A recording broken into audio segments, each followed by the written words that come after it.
Hey there, welcome to episode 62 of the Quaggling Sand audio program. I am your host, Dan Hugo. We are recording this at just pretty much about noon on Wednesday, January 15, 2025. Today's episode, phones. I walked down memory lane of phones of sorts. I was thinking about this the other day, the phone market, especially at CES, the phone landscape. It's all pretty much the same now, little monoliths. And it made me recall those early days, so why not? If you're not familiar with the Quaggling Sand audio program, Quaggling Sand is a term I coined when I was very young. You probably have heard or used the term pins and needles to describe what I was describing, the return of circulation to usually a limb that you may have been sitting or laying upon or was otherwise compromised. Circulation returns, Quaggling Sand. It's mostly audio programs about stories. It's a sort of a vanity project. It's a look back, but some stories may be useful to others. Who knows? Hopefully wherever you found this episode, this audio program, you are able to locate the episode description, which contains the show notes, a summary, which I will read to you, and a couple of links. I've only included 2 phone-related links. There are so many phone-related links you can pretty much throw a dart at your computer, and hopefully you'll miss, because that would be silly. But you'll hit something about phones, and of course the shameless self-promotion link doublet. So I'll read the summary, go through the links, and we'll get on with this story. It might be a little bit long, and I will say that I'm using a different recording technique at the moment. My usual seems to be causing trouble with my computer, causing a GPU issue. Very strange. This just started happening a couple of days ago, so hopefully we'll return to normal, but we'll see how this goes. The summary of today's episode then is this. We have all had mobile devices in our pockets for a while now. I'm assuming if you're listening to this, you have a phone, a mobile device of some sort, unless you are, well, if you're listening to this, you probably have had one for a while. Have you ever pondered just how many phones you've gone through in your travels and how much or how little phones have changed since your first one? We'll find out. The links for today's episode, of course, the first 2, the shameless self-promotion pair, buymeacoffee.com/DanHugo, and Ko-fi.com, ko-fi.com/DanHugo. Now on the buymeacoffee.com/DanHugo profile page at the very top, you'll see a link to the posts section. I've been making micro episodes. Is it micro episodes? I think, do I call it micro episodes or micro updates? Something. I've been posting these. They're under 5 minutes to Buy Me a Coffee directly. It's a micro program called Buy Me an Update. It's a very quick rundown what the topics of the previous week's programs, and then whatever's coming up in the current week. I post them Monday mornings. You can check that out if you like. Also, I do post links to all of my audio program projects there, and GitHub projects, and other things, and my favorite coffee beans. By the way, you're under no obligation to contribute money in any way to either of these platforms. These are both platforms used by content creators, open source developers, and so on. The population of people who often do things because they want to, and it's an opportunity to engage with the people who enjoy what they're doing or want to support it in some way. Just visiting those sites and keeping track of the various things I'm up to is good enough, but you're welcome to contribute financially. In that case, all proceeds through either of these websites go to coffee. That is what powers everything I do other than money. And Ko-fi.com does not have the same sort of audio upload support. They do it a little bit differently, but I've been trying to place some text updates on the Ko-fi platform. Ko-fi. I pronounce it Ko-fi just to differentiate. It's Ko-fi, not Coffee.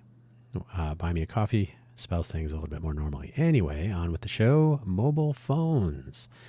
a Wikipedia page about mobile phones. There's some history and some information about the evolution of radio technologies and MTS from from AT&T, the TDMA and CDMA, and then eventually GSM. GSM 900 was the kind of universal, quote unquote, universal standard in Europe.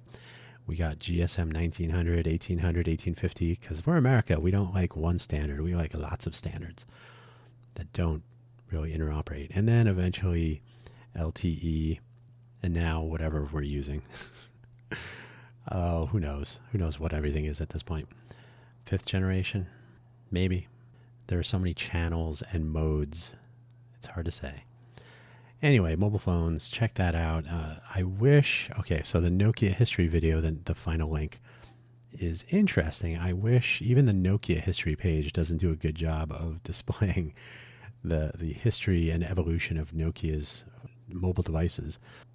They are arguably one of they deserve a place in history for their somewhat bizarre, occasionally interesting, usually highly functional if they were not too crazy, unique, useful, pick a word. Nokia was all over the place, but definitely leading the pack when it came to interestingness. And I have to say I miss those days, but we'll get to that. So those are the links for today. Let's get started. For real this time. Believe it or not, there was a time in the pre-mobile days I used to speak on the phone somewhat. I wasn't really like a talk for hours, very rarely, but occasionally I would speak to someone for an extended period of time. But mostly it was about coordinating in-person gatherings. So what time? Do you want to go see the movie? Do you want to meet up at this whatever? Hey, I'll be home later. Hey, I need a ride, etc. So not a lot of... I was a utilitarian voice phone user for the most part. Those days are more about in-person and speaking to people anyway, in general. Like it was an in-person world. There was no internet. So the phone was just a part of this. It was a functional tool, high utility, a very long cord on your handset, the classic coily cord. If you had one that was more than 10 feet, you were probably a power user. Or your phone was mounted on the wall. You could also have a very long 4-wire cord to the wall and then connect it to your phone that you could wander around with. A few extensions in the home, perhaps. You could pick up a phone in different rooms. A second phone number for modems, of course. That was critical. And a functionally communicative household was a possibility. Neat. If you had more than 2 phone lines, you were probably rich. I knew some people with the very early mobile or cellular phones. Everything was cellular back then. The ones bolted into the car with the pigtail antenna, status symbol, of course. The big white bone phone, probably from Motorola here in the U.S. Pagers were becoming more interesting with text paging and two-way text paging. Somewhere in there, BlackBerry came onto the scene, but it would be a long time until I even saw a BlackBerry of any kind. But they were in there pretty early. I would not myself possess a cell phone until I was working in Silicon Valley. So no phone in high school, through college, or when I first arrived in Sunnyvale, California in Silicon Valley. I passed through the +1 phone number days to pass per minute charges on to the caller. This was not always popular, but per minute charges were not trivial. So if you want to call me, you got to pay. And never did have a pigtail antenna anywhere near me. So I never had a phone mounted in my car, or I was not that important or popular. First phone, my very first mobile phone, while working at Netscape in around 1996, I had an opportunity to get a Nokia 2160. Actually, there were a few choices, but I went with the Nokia 2160 through Singular, spelled with a C. One of the various and changing cellular phone service providers of the day. The 2160 was large. I mean, it was probably, it was smaller on the front. The height and width were on par with a reasonably sized phone today. As far as the size of the today's cell phone display, it was big with a small screen, big, fairly large keyboard buttons. So you could, the classic 1 through 9, star, pound, 0, send, and then a cancel button, I think. There were menu buttons. So there had to be 16 buttons, 17, 18, 19, 20, 20 buttons, maybe something like that. So it was mostly keyboard. The screen was reasonable, but not substantial. It had an extended battery, so I opted for the extended battery. It was a user serviceable, removable, swappable battery, so it was larger, and was my introduction to connectivity. I had had a one-way digital pager until then for some years, and I actually made use of it somewhat, mostly so that we could meet up or whatnot. The Silicon Valley was a place of in-person gatherings and hanging out and meeting the new, whoever's moved to town, or hey, so-and-so from college is moving here, so-and-so. So there was a lot of opportunities to gather and socialize, and that's probably why the early days of Silicon Valley were slightly healthier. So I had my pager, and I moved to cellular connectivity with the Netscape discount, made it reasonable. Phones were still kind of pricey back then. So cellular connectivity was something of a game changer just in general. Now, the fun part was not everybody I knew had a cell phone. So if only one person has a cell phone, then no people have cell phones. So only as the people that I wanted to get in touch with also had mobile connectivity was it really a game changer. But to be reachable was useful. And obviously today we all know that it has become the worst thing in the world. Back in these days, phones were coming onto the scene, nowhere near so ubiquitous as luck would have it. Silicon Valley. Let me make sure that this makes sense the way I'm saying it. Phones were coming onto the scene, nowhere near so ubiquitous as luck would have it. Nowhere near so ubiquitous. And, as luck would have it, there we go, that sounds better. Silicon Valley had fair to poor coverage over large swaths of the region. Phones worked. They worked, sort of. Calls would drop, frames would drop, leading to choppy voice. And of course, so data frames that were in the stream. So your connection would be okay, but you'd get that kind of stuff. And of course, poor signal quality in general was bad for the already poor battery life. You got to crank up the radio power to try to hold on to your connection, hold on to your signal. So cell phones were great.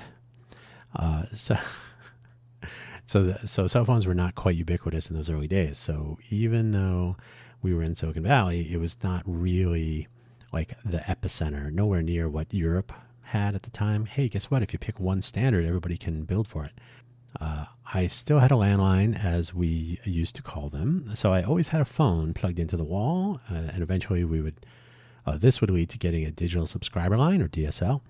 But that is something I've already talked about, actually. And Silicon Valley had generally poor coverage in the cell phone or mobile connectivity space for a while.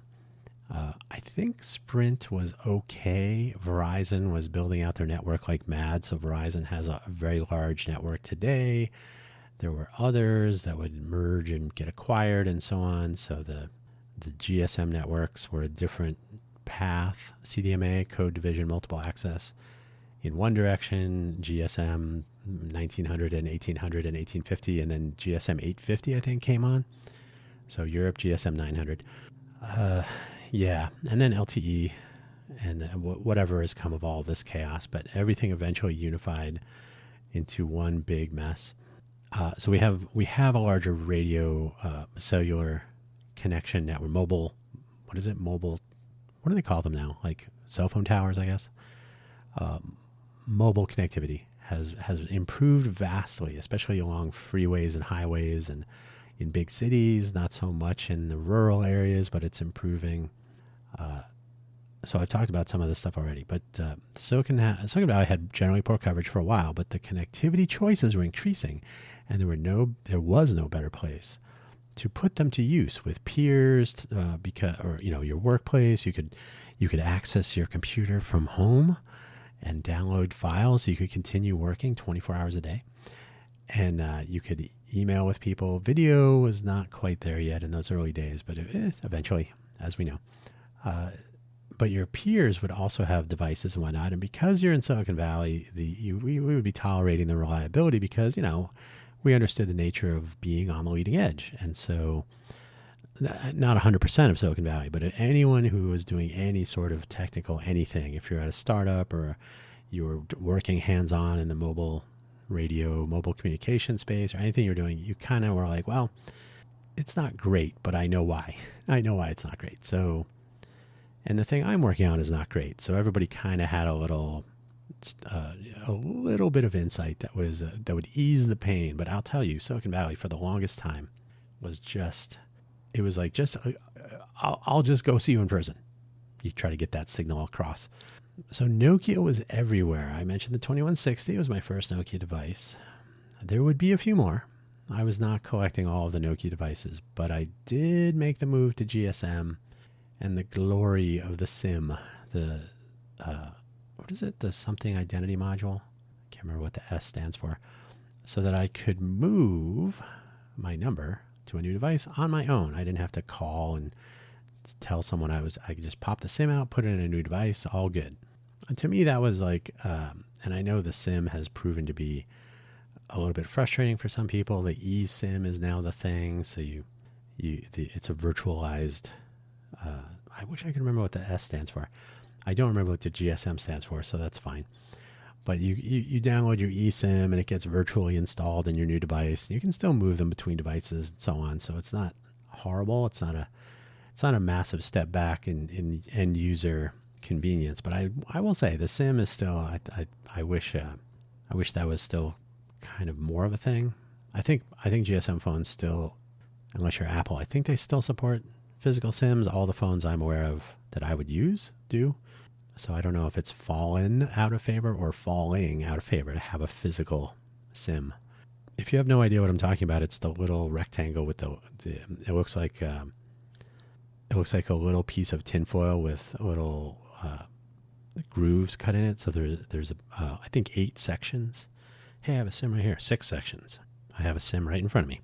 So yeah, one big section in the center and 5 other pads or rectangle.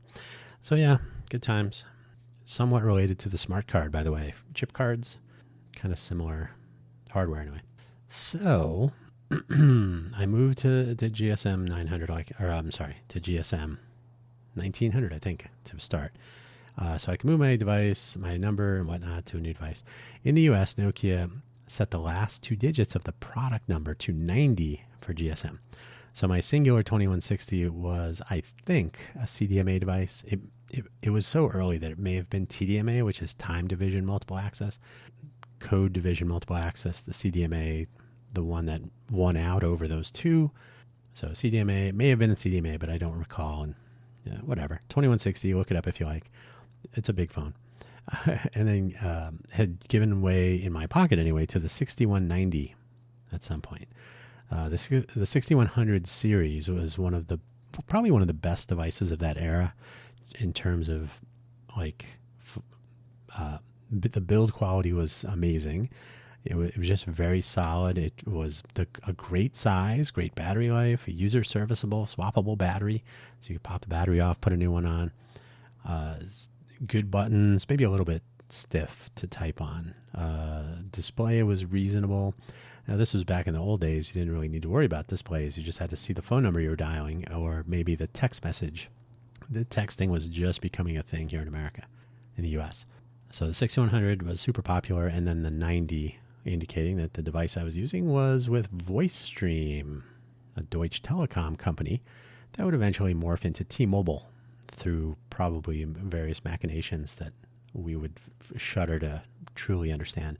VoiceStream's text message offerings were called Ping Pong. That was a different time. Nokia almost defined the cell phone for a time, with Ericsson barely noticeable. Ericsson and Nokia are both in the same country. User challenge, you can figure out which country that is. It's one of the cool ones. But makers of quality devices and solid technologies nonetheless was Ericsson. Ericsson has done some very cool things, especially on the carrier side. inventors of the Erlang language, programming language, built for reliability and throughput. If it wasn't for the Motorola flip phone, it may have been a Nokia world. The Motorola kind of set, and I'm not talking about the Razr, I'm talking about the old flip phone.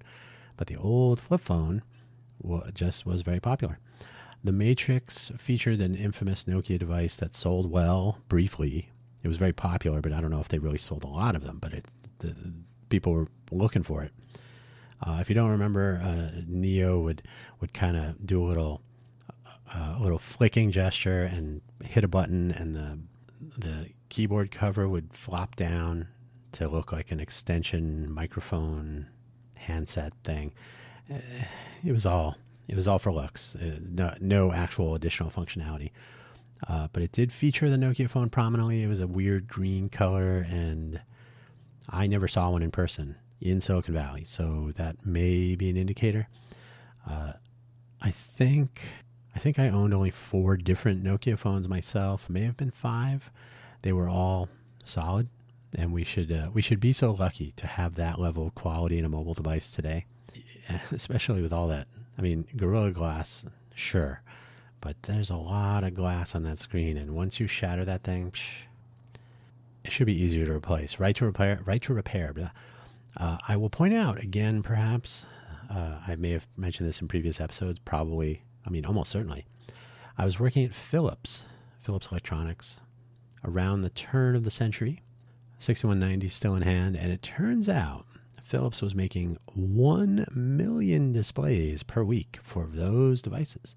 And that was not enough. They still had to figure out how to make more, because 1 million per week was not enough. And the Nokia 6100 series, not just the 90, the 6100 series, the display, I'm gonna call it the size of a matchbook. Do people still use matches? A little bit bigger than a quarter, but you probably don't use currency. What would be in modern parlance the size? Probably, well, like the size of a watch face, like a reasonably large watch face. So it wasn't even a big display, but they were making 1 million a week, and that was not. They had to up their capacity, and that was a challenge. We learned. So the interesting part, though, because the group I was in at Philips was not making these displays, but it was in the same sort of business, not business unit, a line of business sort of displays. They were. We were talking to, and by the way, they were making some really cool transflective and other sort of liquid crystal displays were very popular and the focus of much research and design effort until, of course, AMOLED and whatnot. They became much more interesting for mobile devices. But what we learned, which was shocking, one of our colleagues from Eindhoven, who was working directly with Nokia, he had his latest mobile phone, of course, and he wasn't able to use it in the U.S. because of this different radio standards. But he was describing the way people in Europe were using phones, especially, well, in certain places it was even more pronounced. But in general, people in Europe, I'm not trying to generalize too much because he didn't know everyone in Europe either. But essentially, it was not uncommon for people to be sitting in a coffee shop or a restaurant or just out, and they would send each other text messages while sitting together at a table. So instead of speaking, you're sending each other text messages. And we in the San Jose office of Philips Components found this difficult to imagine and even silly. This would never happen. Surely this would never happen in the U.S. Surely. Now we don't even sit at the same table. Eventually, somewhere in there, between Nokia and my eventual corruption and move to Android, I joined the BlackBerry army, and I have to say, I would re-enlist today.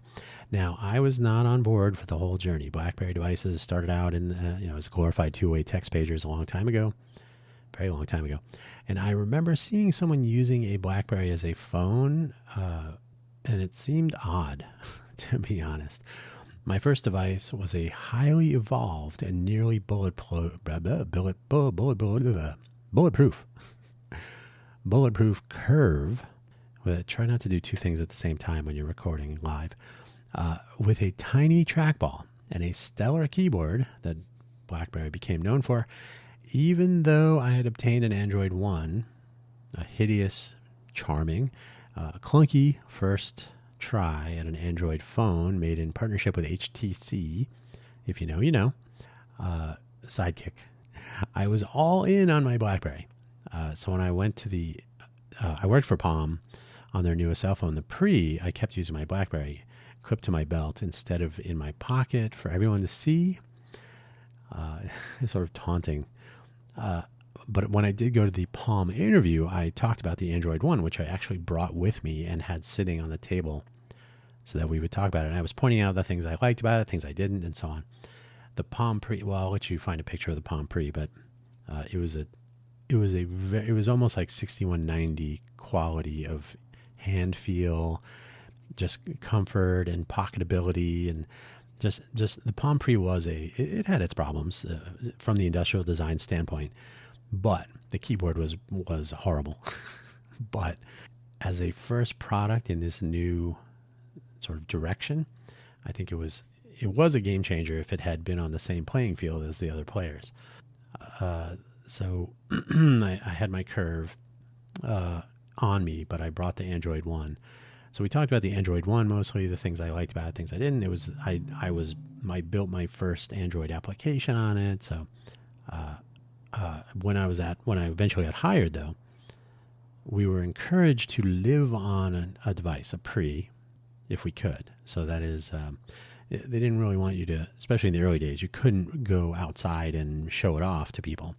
But try to use it as like a daily person, see what you would find, see what was working, what wasn't. So it was a little internal co-creation. The CEO of the company, Ruby, I think it was John Rubinstein, famous iPhone executive from Apple. He would use the Pre on the Caltrain every day coming to work. So credit to him for taking the train. So he would use it every day, and he was the CEO. He could do whatever he wanted. So he would use it on the train, and he would, because the train had predictable, good and bad connectivity and whatnot, it was the same exact pathway. It was actually a pretty good test. I don't know if he tried to sit in the same seat every day, but he would take the train, and every morning when he got to the offices there in Sunnyvale, were we in Sunnyvale? Yeah, I guess. Yeah, we were in Sunnyvale. I assume he went to the Sunnyvale train station, but maybe Mountain View. I don't know which one was closer. I'll tell you, the Sunnyvale train station was closer. Okay, enough about that. He would come in and with his bug reports and his, hey, this works better, this didn't work as well, etc. But I still had my BlackBerry, so I did not try to use a Palm Pre as a real device at all for a long time. I still had my BlackBerry. It was still right on my, clipped to my belt or my pants or whatever. It was right there. And people would ask me, why are you still using that thing? And I would glibly answer, I need a phone that works. Yeah. The trackball would eventually fail. The Curve was not a perfect device, but it was very nearly perfect. Clearly from overuse. And I was using that thing all the time. But it was also subject to lint and dust and finger oils and whatever else. I would replace my not failing so much, but flailing, just that damn trackball. Curve, and by the way, that thing went through so much violence. I would drop it and it would literally fall, because I had it clipped on the outside, right? So occasionally it'd fall off. It was in the little fake, whatever material, plastic carrier thing that the clip thing was on, but it would occasionally make its way to the ground unprotected. So that thing was rock solid, but that stupid trackball had a direct impact on general usability. So it was not failing, trackball flailing. So I replaced the Curve with a BlackBerry Bold with essentially the same great keyboard, give or take, and a touch trackpad. A little tiny, not really quite a square, well, maybe a square. It was probably a square. It would make sense that it was a square.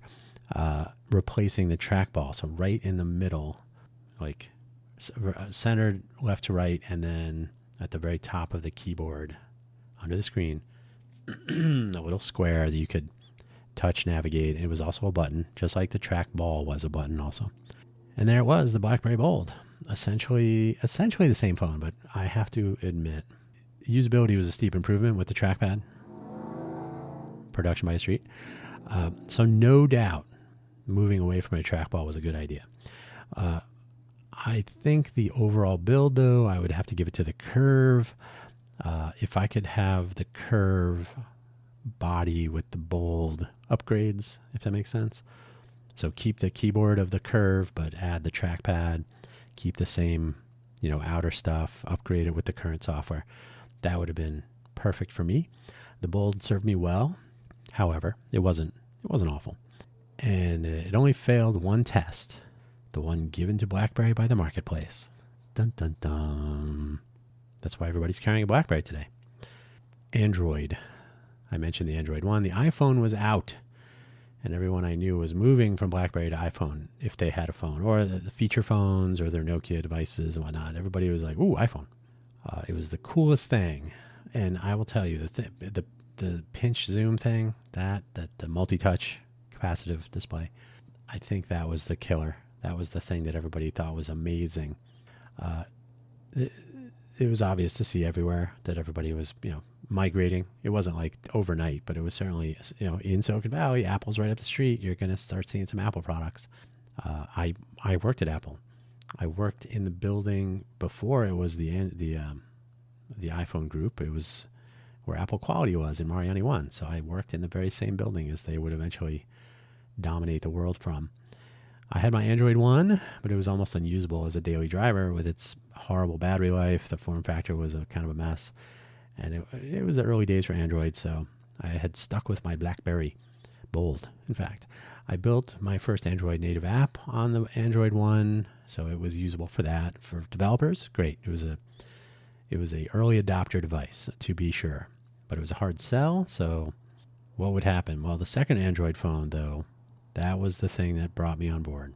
Had a metallic finish. It was thinner than the Android 1, like back to front dimension was thinner.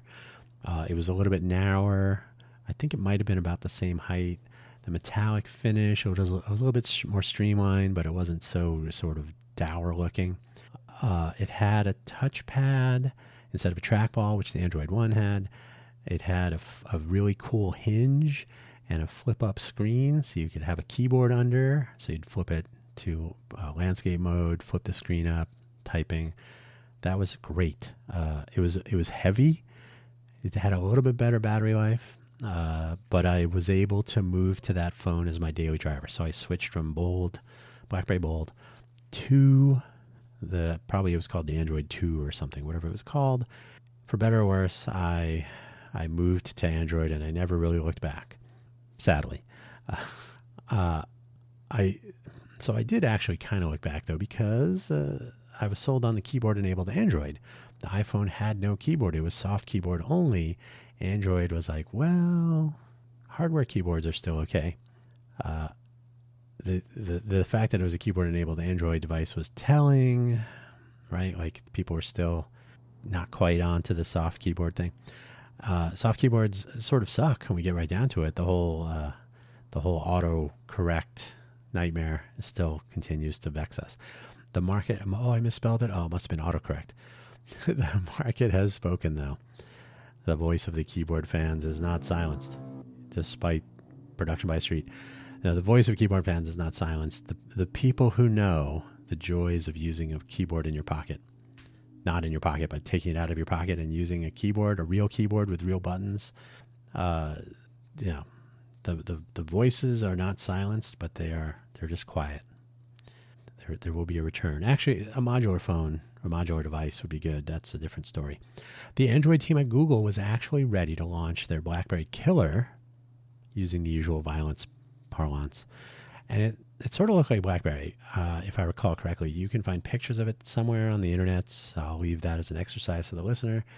I've seen pictures of it. I never handled one. We did work closely with the Android group at Palm, but I never got to actually use one. But once the iPhone came out and rose to dominance in the coolness competition, the game changed severely.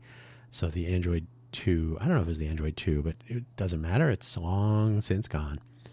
I think that was the last Android device that they were, I'll say, pushing. It was the last device that I know of that had a keyboard. I think they moved to, you don't need that stinking keyboard. Android devices tracked quickly toward the classic glass rectangle we have all come to know and tolerate, unfortunately. A little typo there. So we've all come to know the glass rectangle. That is, the new phones have come out. They are still a glass rectangle. With a little bit more rounded, a little bit different curvature radius on the corners. Okay, it's a glass rectangle. So Android tracked right to that. So that's what we have, and we tolerate it. And so the iPhone versus Android glass rectangle universe emerged. And if you were over there doing your BlackBerry, wait, we have a BlackBerry that's mostly screen with a little tiny keyboard. Oh, we have a square BlackBerry. And by the way, all these devices seemed pretty cool, but they were starting to fall behind on hardware specs because their market share had fallen so that their phones were becoming more expensive. So, I mean, it was just because of supply and demand, right? Lower demand, smaller supply, more expensive parts, more expensive selling price. It's a sad state of affairs in that regard. And by the way, there have been rumors, and in fact, there is a company. What's it called? I can't remember the name of the company. There's a company, Titan or something. I can't remember. They do sell phones with keyboards, and they're a little bit trailing edge. They're Android based. They're a version or two behind the current, maybe 3 behind the current version, and they sell different form factor phones. They're not Nokia, but if they could rise to the level of Nokia, they would probably be doing some very bizarre things with form factor and features and so on. You can get keyboard phones though. There are a few different attempts, and they remain niche. Maybe that will change someday. But you can also get the BlackBerry keyboard as a standalone keyboard if you're a maker out there and you want to make your own thingy. To this day, I have wondered to myself, like especially if you have a large phone, an XL or Max or whatever they call these phones with the larger of the available displays, they're pocketable, but maybe just barely, and you're like, I got to take that out. Or if you are, depending on what you're doing, like it'd be so nice to be able to just have a little screen. I just need to type. I'm having a conversation. I don't need this big giant phone, the big giant phone that you're holding with one hand and you're trying to type on the screen, and maybe you're in a train or a car and you're moving. Maybe you're driving. Don't do that. But I've always wondered, like, would it be useful as a product to have like basically a little, and you've seen Palm actually was selling a little tiny companion phone. And I think this was like a little blip on the phone radar. Like you got your big phone, but you can keep it in your pocket or your purse or your bag or wherever it is. And you pull out this little tiny phone and it talks to your main phone. And those never caught on because it was just basically a shrunk down, difficult to use touchscreen. So you're like, I'm trying to do the things that I use my 25-inch diagonal touchscreen for. So having a 4-inch screen was not as useful. But imagine you flip that landscape and you attach a BlackBerry keyboard to it, and you can still have it talk to your main phone. You're just aiming to use it for the things you would use a keyboard for, right? So you're answering an email, you're sending a message by texting or WhatsApp or Telegram or whatever. So it's still able to run some usable interface on this small display. So you're not like, oh, everything's cramped in there. So you basically have like a remote access version of the app or something. Or maybe it's something as simple as like just the text entry part. And you don't have to worry about the full, I don't know. I haven't really worked this out, but I think that would be a niche project also, a niche product. But, I wonder, kind of get the best of both worlds. Like you can pull your big phone out and play your games or whatever, but I just got to send some emails and I don't want to sit there and auto-correcting this and that. You're typing on a real keyboard that everyone in the world knows is superior. So anyway, someday. So many rectangles. So working at Palm, I was able to work directly on development of the not Android, not iPhone, not glass rectangle device known as Pre with a, I can't remember which accent it had, grave or acute, one of those. That had flaws, but was nonetheless an interesting potential addition to the ecosystem. It was running straight Linux under the hood and had the card interface and the I think it was either Luna or Nova, and then it switched to the other name eventually. Kind of a little application server running. So it generates the user interface and the virtual desktop, if you will, on the phone, on the device. So the card interface with the swiping up to dismiss things and whatnot that you probably think Android stole from iPhone was the work of the UX designer at Palm, Matthias Duarte, before it appeared anywhere else. And Matthias is still working somewhere either at Android or Alphabet or whatever, Google, whatever they call that stuff. He's still there today, VP of some silliness. I blame him for all the UX failings of Android. So he moved to Android, but iPhone had sort of liberated the idea because, Apple is basically built on stealing ideas from other companies. So the Palo Alto Mac OS interface. So Apple basically started implementing a card. I don't know what the iPhone looks like today. I've never really used one, to be honest. Like I've literally, here, take our picture. Oh, iPhone. If I push this button, what does this? I'm that divorced from the iPhone ecosystem. I have no idea. I wouldn't be. It's like trying to exit VI.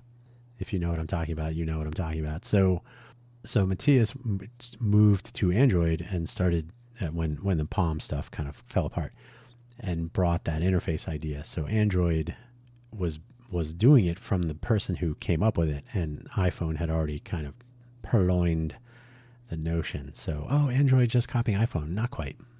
The OG had moved to Android. Like politics, it is difficult to introduce a third-party candidate to the marketplace, though. And this was true as well with our Pre. Like I said, it was a game changer, but it was on the wrong playing field. I have been all Android for decades now. The devices stopped being interesting a long time ago, as with iPhones, where competition is all about camera and display at this point. Does it have a high refresh rate? Is it AMOLED, or is it whatever else they got? I don't even know. It stopped being interesting to me. Google had something interesting with Project Aura, which you should look up, ARA. Killed it off. It was a modular phone. You could plug in little modules to change the camera, batteries, other peripherals, microphone, whatever you want. It was a really interesting Nokia class idea that was like, oh, this is real. And they had acquired, I think it was a project called Block. I think it was BLOC. So it was blocks that you would attach. They were magnetic little cartridges, if you want, plug them on the back of the phone. I don't know why. I mean, when you look at it, you're like, this is first generation, so we'll see. It kind of had a fragile look to it. Maybe all the modules would pop out at some point. They killed it off, and the Linux phone remains. It's the phone of the future, and it always will be. That might change. I remain hopeful. But for years, I was getting the latest Samsung Galaxy, the Google Direct Nexus. Was it the Nexus 6? No. What was it? The giant Motorola phone that was actually one of the better Nexus phones. Was it the Nexus? Was it? I had a Nexus 4, so it had to be before that. I don't remember. They're all the same, glass rectangle. The form factor of the Motorola one, which I don't remember, it was really good. It had a big display, and that one I dropped while I was on a bus. I'll talk about this a little bit later, but I was sitting in a bus here in Vegas, and this is so horrible. I was sitting facing forward. There are seats in the front of the bus where you can flip the seats up for mobility. You can have vehicles parked in there. And in the back, the seats face forward. So I was sitting on the first row of seats that face forward. There's a little railing, and I had my forearms on the railing. So the phone was the maximal distance to a step down onto the platform of the bus. And I did not have a pinky under the bottom or something. So we hit one bump and it slipped out of my hand and shattered completely. I was like, wow, I didn't know a phone could get that damaged that quickly. So that was a bummer. There was another phone I had that I didn't faceplant myself, but the phone faceplanted onto the street while I was holding it, and I tripped forward. I was fine, but I ended up basically landing on the phone in my hand and utterly destroyed. Anyway, I switched to the Google Direct.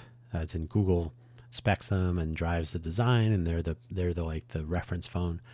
So the Nexus line and now their Pixel line of devices, I pretty much go for the A. So it's the slightly trailing, like they released the 9 now. The 9 is the current thing. So like, oh, okay, so the 8 is now reduced in price. The 8A, even less expensive. They're pretty much all as capable. Do you want the latest TPU, tensor processing unit? Do you want the latest camera? The computed photography thing is the latest hype. Whatever the display technology is at the time, the battery life will be, a little bit faster, a little bit more memory, a little bit more flash, maybe a little bit better battery life. So they're kind of in an incremental improvement stage now. They're kind of evolving. And then, the camera bump is in a different orientation. And in fact, I believe the Pixel 10, some design mock-ups have leaked. Like, look, the Pixel 10 might have the camera bump vertical. That's the thing. That's what everybody's looking for. What's the camera bump look like? That's it. That's where all the creativity is now. I mostly do the Google phones because they do reliable, and I'll put that in quotes, reliable upgrades and updates. So the monthly security updates and whatever fixes, and Android 15 is coming out. It comes out for the Google phones first. I'm like, all right, well, I have a Google Fi, and by the way, Google Fi, if you are traveling, super useful. Totally, that's another story about phone SIMs. Getting a different SIM as you visit different countries and whatnot. And so once Google was shipping, and Fi was only working with a certain number of Google phones at some point, but they've broadened their compatibility. But having a Google device with a Google Fi SIM in it, the radios worked, the carrier compatibility was already in place. Oh, Google Fi, you are connected to whatever network, right? The 3 network or the Deutsche Telekom or Italia, Italycom, whatever it was. Like, you didn't even have to think about it anymore. So to me, that was a step up in usability. If you can use Google Fi services on the phone of your choosing, that's great. So points to Google for making, and the Google Fi platform, if you will, is just connecting different carriers and working out the payments and the bandwidth usage and the handshaking between if you transition from one network to another and all that stuff. So they deal with that. I would be flying to a place, probably China, and you'd see a little thing. Fi has, and you're in the plane. Fi is connected to whatever Russian network. That's probably bad, right? So you could use your phone pretty much anywhere, with exceptions. But so that was a big step up. So having Google native or Google branded or whatever mobile devices just ended up being easier. And as we'll talk about in the next section, I was living on my phone as I've described earlier, but now really living and traveling on it. So these were utilitarian choices. Glass rectangles are boring. If you take a walk through the history of Nokia's various products, so you can watch that video I linked to, or just look for some sort of indication of the random phones that they were coming up with. Their wide industrial design latitude. I mean, they had a lipstick lipstick phone, not camera. So it looked like a squared lipstick, or lip balm or whatever you want. Just a little thing that you could put in your purse, I guess. And again, if you just swap the SIMs out, you could say, I got 5 different phones for different use cases or fashion requirements. I think we have to wonder if we lost our way by going with the same, albeit functional, form factor that has erased any notion of creativity, flexibility, or interestingness. You can mount your glass rectangle in a gamepad wrapper, so you got your buttons and joysticks, or an outer frame for mounting lights or microphones. So you can actually turn your phone into like the center or the base component of a reasonably useful video capture. I was going to say platform, but yeah, it kind of is. They have these frames. You mount the camera in an outer frame, so it has a handle. You mount the camera in a landscape. You can mount a light on top of the frame or a microphone or whatever, so the camera functionality of the phone and the phone itself for storage and as a viewfinder becomes the sort of plug-in component of a reasonable, like, podcaster, on location journalist, camera person, whatever, media capture device. So for those things, having this form factor is completely reasonable. So I understand that. There are clip-on and mountable external lens kits if you want to just be a photographer, right? So you can clip on a macro lens, get a real close-up of that flower or insect, or you can clip on external zoom lenses, or, there's all kinds of stuff. And now with the computed photography, low light, maybe you can do some pictures of Venus or Mars or whatever, satellites. Hey, is that a Starlink satellite? Probably. That's all you can see anymore. So there's a time and a place for standard form factors, but the camera and the screen are the important part. It's that simple, and that's basically what the world is designing things around. Magnets and connectors are in there somewhere, especially for iPhones with the MagSafe. I think everybody's on USB-C, maybe, but you're basically carrying a connected display with a camera that does some other things. That's essentially what phones have become. Oh, it's also a phone. Do you talk on your phone? You're probably in the minority. So living on Android, this is the last section, I promise. So far, my recording has gone uninterrupted, which has been good. So no crashing, no need to restart the capture and remove the final part that got clipped and all that. So good. I could probably use my phone to record my entire podcast too. So living on Android, what does that mean? It means using the device instead of, or continuously, or for more things than casual, right? Like you're using it for real. Now, to be positive somewhat, I will describe that circumstance. When I was traveling something like 80% of the time, true story, outside of connecting to the Intel network with the laptop, which they made me carry, I was able to travel the world with my Android device in hand, and if I didn't have the laptop, I would still be fine.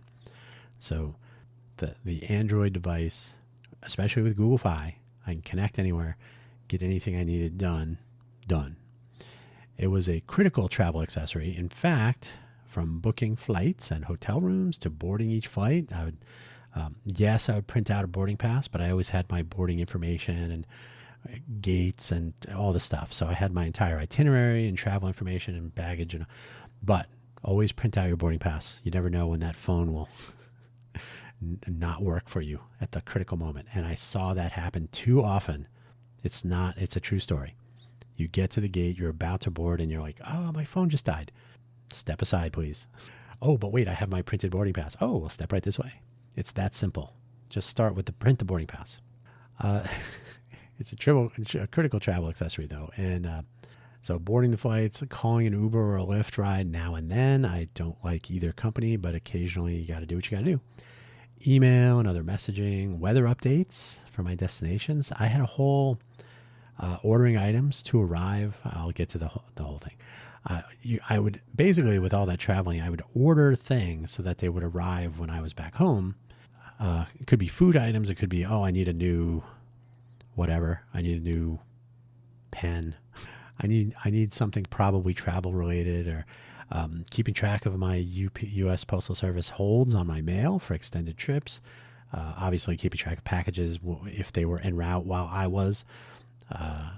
The list goes on. I mean, anything you needed to do or have done or get a status update on anywhere, that is the nature of our connected world. So using a phone, you can get 90% of that stuff all good. If you have an external keyboard, you're probably the rest of the way to the 100%. A keyboard, mouse, maybe. And, Samsung has their DeX, which I've never really used, but you plug it into a TV or a monitor and you've got a computer. Keyboard, mouse, monitor. The phone, just like putting the phone in the little frame as a camera base, you essentially have a desktop base. So you can use the functionality of your phone, but in a more familiar, comfortable form factor with a real keyboard, real mouse, real display. And you can do that, 100% or more of what you need to get done. So if you're traveling and you can just get away with carrying a phone, way better. Fewer things to be taken from you in whatever circumstance. And the one language translations, how did I not? So language translations, including in the early days, of camera-based text translations in real time, which I first used in Toulouse. It was a separate app. Now Google does it, and probably everybody does it. I installed this application to try it out. I was at a bus stop near the Intel Toulouse office because I was going to try taking the bus somewhere, which I did. But I was sitting at this bus stop, and I wasn't sure when the bus was going to come, so I was trying to, quote, read, unquote, the information at the bus stop in case there was something like, hey, this bus doesn't run after you come here.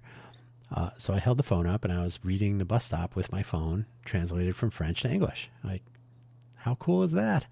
When I got to, I think I was taking the bus. Wait, did I? I don't remember what it was. Okay, so the bus. Normally, I would take the light rail, subway thing, and it would get me pretty close, and I would walk the rest of the way, I think. But I was taking the bus for some reason back to town. I don't remember why. But either way, also with the subway, going down into the subway, I was able to read some of the signage there. Just amazing. The amazing ability to translate text in real time, in your device, in your hand. Another game changer, to be honest. So if you're traveling around and you don't know what does this say? It says duck. Okay, and then you duck. So that was the first time I used it, was French to English. And then, of course, now it's old hat. Everybody does that. But language translation in general, Google Translate, there are some other tools. You can actually, and now you can have a real conversation, but I've actually had sort of disjoint conversations with people in different languages by just translating it, showing it to them. They type in a word, it was definitely a useful tool when there are more than one language needed. I discovered just how critical my devices were when, on 2 occasions, so I've kind of touched on these. Impact with the ground left me with a shattered and unusable device. I have pictures of them somewhere. I mean, I see people using broken phones that are, broken screens, and they're still somewhat usable. Beyond that, these were museum pieces of destruction. So impacted, shattered and unusable, and to be replaced post haste. Why? Because there was no I can kind of get away with this sort of working until it stops. That can't happen when you're, mid journey. You're awake for 50 hours and you go, I got to get to the plane in 3 hours. Oh, my phone stopped working. That just throws too much of a wrench. So moving from one device to the next is still, to this day, something of a process. It's frustrating. It's annoying. I don't know how iPhone has made it. They might have done a better job. In these modern times, it's an unnecessary stress. And this under the best of circumstances. Oh, I got the latest Google Pixel 9 XL, blah, blah, blah, which is overpriced. Don't get it. Wait a year. But, I got the latest phone. I got to transfer everything I own to this new device because the world is mobile device centric. So you have to treat this device as like, I must now personalize it. I must install, I must transfer data, I must configure networks, I must do all this stuff. Especially if you're a Linux person, but if you get a new desktop computer, you can pretty much, if you've sorted your stuff out correctly, you can pretty much move a hard drive from one to the other. Or maybe you have a network attached storage. You don't even have to worry about it. If you are a Linux person, it's even easier. Like, here, install these 25 things, or apt get install whatever. Or you can, if you're a Nix person, forget about it. You got your one file, your one declarative description of your entire life. You just move that over the phone and hit go. Not quite go, but so the thing I'm describing here is that phones are still treating themselves as little tiny islands in the universe, and people use them as I've described. I've only touched the top of the iceberg here. The way people are using their devices, there is far too much device dependence. That's the physical device. That stuff is stored on the device. I got to install applications. I have to configure things on the device. My device should be a portal to my actual data. We have too many cloud resources for this not to be available just as normal use at this point. Mobile web apps have made this a little bit more of a thing. When I get a new phone, I could simply say, new phone, here's me, here's my master access code or my, my IAM credentials, my internet access. What is it? What is the IAM? Identity and access. The hell is the M stand? Anyway, it's how Amazon and other platforms now manage access to things. So you should be able to say, here's my authentication and my authorization to use this new device in my personal universe, right? You can say your own cloud if you want. I should not have to treat the phone as a completely separate, this phone is from a different planet. So the phone should be a portal into I should be able to, laptop, desktop, phone, tablet, whatever. I should be able to have a pool of services that I need and information and whatnot. And you just say, okay, here's how I want to access the network. Bam. The phone, I shouldn't have to ask Google, like, can you install the 400 applications that I had on my other phone that I don't even know what they do anymore because it's been 2 years. So that's my view at this point. With more and more utility to be found by progressive web apps, which I kind of touched on. If you don't know what those are, it's essentially web browser based applications, but they look like native applications. So they're running in a web browser, but they look and act and feel like you're running a normal application because the difference is small at this point. The web browser can move around to different phones. So now your data, your applications and whatnot can be in the same place, sort of what I've described here, like a portal, right? Like give me the links to my usual apps and the data is stored in my Google Drive or my what is it, MyCloud or iCloud, whatever it's called. They're usable through a modern mobile web browser, but also through other browsers, right? So now you have the same apps, the same access, the same data that you can place in accessible places that are secure to you. They're not on a phone that you can lose. And the slowly but surely evolution of Linux and open source mobile devices and tools, Ubuntu Touch, the Pine Phone, and other possibilities. Modern hardware is always left out of the equation, certainly at any usable price point. So you're basically 2 generations behind or worse if you want to get a reasonably priced Linux phone. In the meantime, people get Linux kind of running on Android devices, or they kind of present some of the features and services. Proper containers on an Android device would be probably useful. I think there are people that are attempting that, or it's in various states of disarray. The fact that Android is moving to Chromebook, so they're getting rid of Chrome OS and putting Android on laptops, may be good, may be bad, we're not sure. There may be a time when we can skip over platform loyalties completely, so that's kind of what I was describing. So we can choose utility over fealty. Like, do you use Android or iPhone? Doesn't matter. I use the tools that I need on the data that I keep myself in a place that's accessible no matter where I am. Another example of this I've used, when I come home, my phone should be able to connect to my home network. And that's not, there was a time when saying home network, you'd be like, ooh, aren't you special? If you have another device at home, you have a home network. It should be able to determine with not random like, GPS says you're near home. Now it says you're outside. Now it's inside. Your phone should say, okay, I am on the home network. I have logged into the home network. I am now going to make home stuff, private stuff, available through this device that is maybe not available so easily when you're not at home, not on the home network. So when I'm home, maybe I want to synchronize some contacts. Maybe I want to synchronize some travels of the day, my travel timeline. Now that Google is moving the timeline data from Google Maps to your device itself, like now I have to store a device.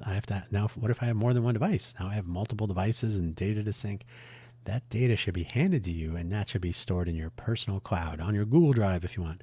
But we at this point in the 21st century should be able to do with our data and applications and platforms and the interaction of them what we want, not what we are allowed to do. And I always tell people, when you see let in any sort of product marketing, or hey, Android lets you do something, iPhone now lets you do this other thing, and you're like, why is it was I not allowed to do that before?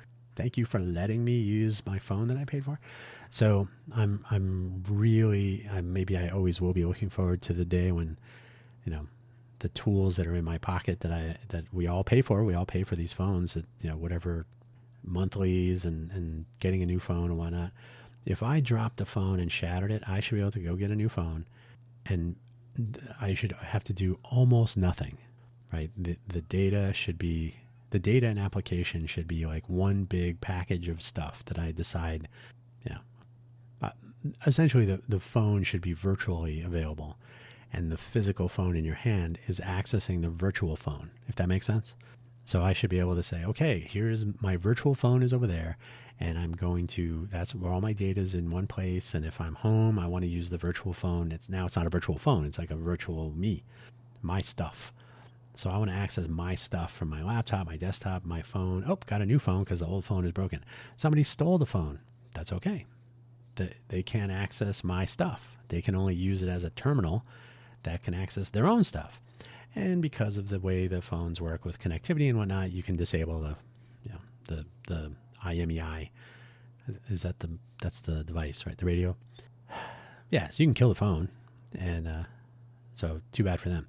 But that stuff on the phone is the value. When you're passing through customs, if you're entering a different country, including the United States, you are not in the country. Therefore, you are not bound by the freedoms protected in any sort of national or otherwise documents, right? So, and this has already been tested. You pass through customs entering America, they can take your phone and plug into it and copy all the data and investigate it later if they need to. Isn't that cool? So when you're passing through customs, you should be able to essentially disconnect from my stuff so that when they scan your phone, they say, oh, this is just a terminal. There's nothing on here. That's right. So those days will come. So utility over fealty someday. Until then, we argue over blue text bubbles and connectors. I think we've settled on USB-C, for better or worse, for now. There might be another thing later. But glass rectangle is better this year than last year because that camera bump and the curvature of the edges and the bezel has disappeared completely. At some point, if you saw the movie, the TV series, the show Expanse, their version of a mobile connected device was essentially it looked like a piece of glass. So eventually we'll get there, I guess. Philips was working on what was it? Chip on glass, I think they called it. So maybe. I look forward to the return of real innovation, though. I would very much like to have a device. The Aura project was cool, or I should be able to, you know what? Here's the deal. I should be able to go outside, maybe go to the gym or something, with a device that plays music, or I don't need a full-fledged, if you have one phone and that phone breaks, somebody drops a weight on it, it falls out of my pocket or out of my gym bag or whatever, you're out of luck, right? Why give me a device that's made of Nerf? Anybody, you remember what that is, right? It plays MP3s, or I can listen to audiobooks. I can do something very minimal when I get home, but it still has some sort of minimal access to if I needed to send a text message or something. So it's like one of those little tiny companion phones, but it's ruggedized, I guess. But it shouldn't have to be like, oh, you're going to have a completely separate phone number. I should be able to say, all right, I'm going to leave my phone at home. I will access the internets over Wi-Fi because I don't need to. I'm just walking to the gym or driving to the gym. Leave the phone in your car or at home or whatever. You go in the gym, you're doing your thing, listening to music or your audiobook, as I do. I shouldn't have to commit completely to a device that can be lost or broken, and then all the tumult that arises from that. So at some point, we should start to realize, and the world is suggesting, the world of rich people, oh, the days of the glass rectangle are coming to an end. Eventually, you'll just wear the smart glasses or strap something under your head, or other completely reasonable options. But the problem with that is that there's we gotta all move to something new, and I'm really looking forward to the Nokia way of thinking, which is maybe you want to move to something new, and you want to move to something else that's other new, and so on. So the options to make decisions about what your phone will look and feel like and what it will do. Is it even a phone? Is it a mobile laptop? Is it a laptop replacement device? Can I have an external keyboard? The answers to all these things should be yes. And that should be I would look at a company called Framework that's doing something almost exactly what I'm describing on the hardware side for laptops. Plug this in, unplug that, move that around, decide what size of this and how many of those you want, and this, that. So you kind of assemble your own laptop to within the realm of possibility, right? It's not 100%, but they're doing some very cool things. If you could have a phone like that, and then finally divorce yourself, and a Linux phone would enable this. Essentially, you can do whatever you want. So a Linux phone, I can have my terminal in my pocket. It takes the shape of whatever I need it to. It runs some things locally as needed. My data is stored in the right places. When I'm home, it will do certain things. When I'm not home, it will not do certain things, protecting privacy and access and so on. The list of possibilities is almost endless, and we're so stuck on cameras and displays. We're not even thinking about utility, and that is where I'm going to end today's episode because don't get me started. So that's it. I'm excited that I'm excited that my computer, same thing, didn't crash once recording this. So I see an hour and 15 minutes and some seconds, and the editing part will probably crash my computer because at the end of the day, it's Audacity, or more specifically, my GNOME shell that's not resetting the GPU when it hits a exception. That's so far my assessment. So that's going to be a pain in the butt. But it didn't crash 7 times while recording this. That adds hours. And so that's where I'm going to leave it today. Thank you for listening as always. And think about how you use your phone. Think about whether it's still a phone or not. Is it really just a mobile access terminal? You're accessing information, and sometimes it's voice, but usually it's data or pictures or data. Are you watching videos? So you're using it as a personal entertainment device, a personal gaming device, a personal communication device? Is it for listening to audio and books? Is it for sending, receiving? Yeah, it's more than a phone. And then would it be better if you could control how it did these things and in what form, switching phones, switching devices? Wouldn't that be better? Wouldn't it be nice if it could do what you needed to do, what you wanted to do on a device or a pair of or triple devices that you can change at will? No reinstalling, no resetting connections. And we should be beyond cameras and displays. That's where I'm going to leave it for real. Thank you. Take care.